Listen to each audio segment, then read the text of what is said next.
Joined by Margaret Brennan, who's moderator of Face the Nation. Good to see you, Margaret. Another big week for the Trump administration. The president now with the opportunity to really make his mark on the Supreme Court, getting a second pick. So should we be expecting any surprises from President Trump?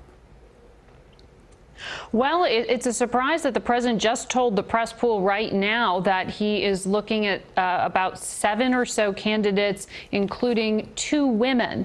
The latest list that CBS had from our top Supreme Court reporter Jan Crawford had him down to 5 candidates, 1 woman on that list. So the president at least is giving another one an interview. He says over the next few days he's going for a golf weekend up at his retreat in New Jersey, and he is promising that he will make his selection by July the 9th. So the process moving quickly there, but of course the real fight is going to be had in Congress, where that individual will have to face tough questioning and confirmation. We'll speak to a Democrat and a Republican about how they'll vote on that coming up this weekend. We've got Senator Blumenthal of Connecticut, and from Pennsylvania, Senator Pat Toomey, who will also talk to us about his concerns regarding the president's tariff policy. And Margaret, the Democrats are vowing to fight a vote before the midterm elections. We all remember what happened with President Obama's pick. Merrick Garland wasn't even allowed to have a hearing. Do they have a shot at delaying this or no?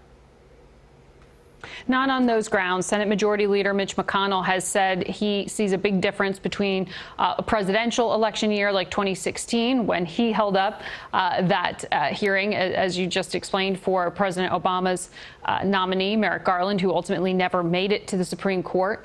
He's saying for congressional races, oh, it's a different case. And in many ways, it's a case that could be helpful to motivating voters on both sides of the aisle.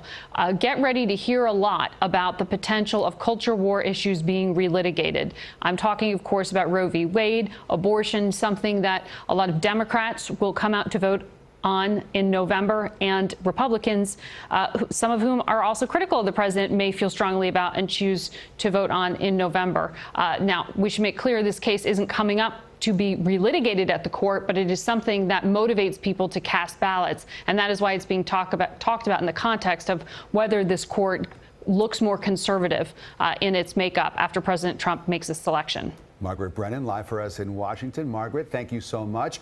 National Security Advisor John Bolton will also be joining Margaret for Face the Nation Sunday at 10:30 right here on CBS 4. And then stick around for Facing South Florida. I am filling in for Jim DeFeedy this week, and we'll cover a number of topics, including the Supreme Court's travel ban decision.